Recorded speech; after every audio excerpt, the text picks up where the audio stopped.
Alam mga ka-official, eto nag-aayos na nga kami para manood ng movie. Sabi nila maganda raw ang Espantaho. Hindi nga, kaya na-curious ako. Kaya eto na, excited na ang lahat na manood. Nung Pasko kasi pinanood namin ang The Kingdom nila Bossing. Sobrang ganda. Medyo bitin lang ako ng konti, gusto ko pa ng part 2. Siya nga pala, binuksan ko na tong gate para makalabas tong kotse ko.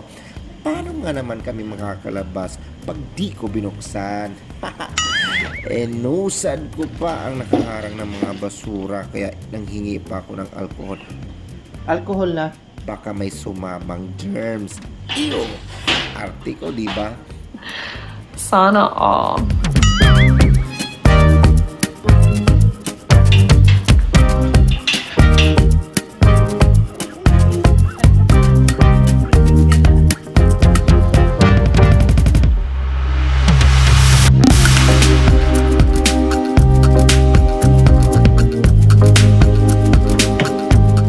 Eto na, papasok na ako sa loob at binuksan ko na ang aircon para lumamig.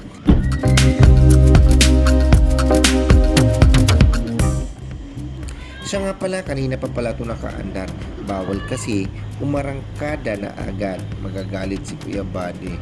Baka kasi masira ang makina. Naku, mahirap na. Hi, salamat, nakarating na din kami. Nasa 4th floor pala kami nakapark. Inabot na din kami ng siyam-siyam sa dami ng pumunta dito. Vlogger na din pala ang baby ko. May pa-hello guys pa siya. Ilalak ko nga pala yung sasakyan namin. Mahirap na umalis siya mag-isa. Kapit na kapit naman ang baby ko sa likod na masaya. Sana all! Eto na, naglalakad na kami papasok sa entrance. O di ba, daming nakaparadang sasakyan. Lahat ng nakita niyong sasakyan, hindi akin yan. Siya nga pala, si Takgo ang aming cameraman. Kaya pasensya na kung ganito kagalaw ang video niya. Professional, di ba?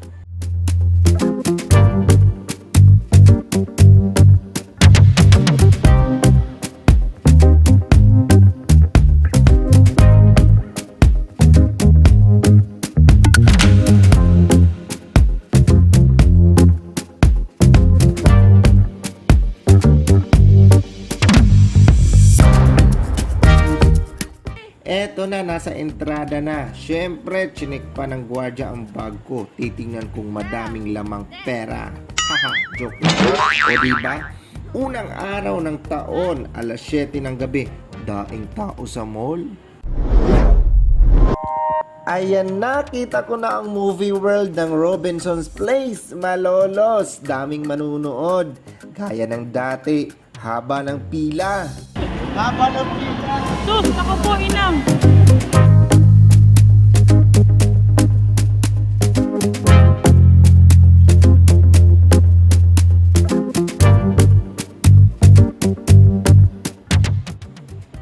Aw, di naman pala ganun kahaba ang pila. Hindi tulad ng Pasko, hanggang sa dulo ng mundo ang pila. Ngayon, di naman pala umabot ng CR. Eto, video muna habang nakapila. Eto na, malapit na ako sa cashier. Kitang-kita ko na si ma'am, ini-entertain na ang mga bumibili ng ticket. Ano kaya ang papanuurin nila?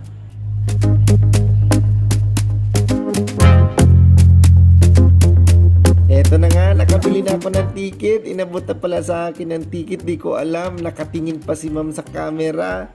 Hindi niya alam, naka-vlog siya.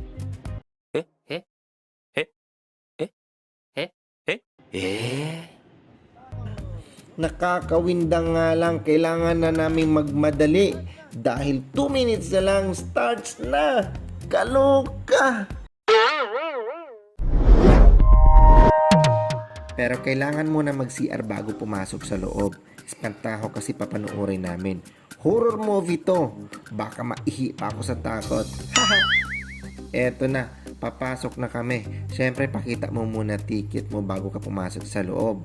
At nagmamadali dahil start na. Start na!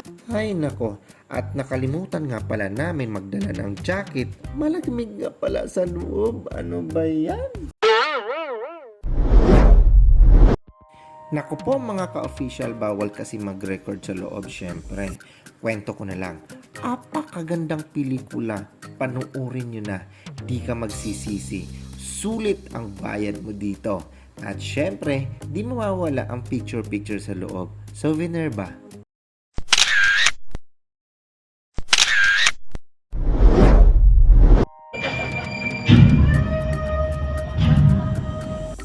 Ha! Nakakatakot na masaya.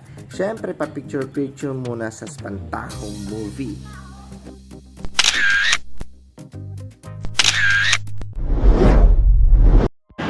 Ayun, pauwi na kami. Natapos na rin panoorin yung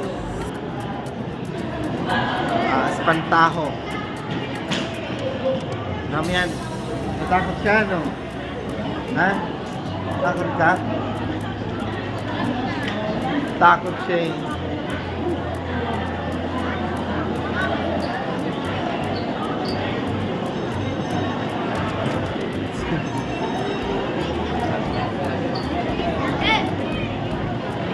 Ha?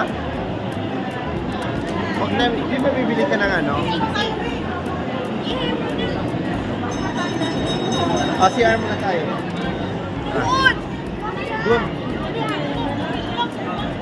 Ito sa kabila.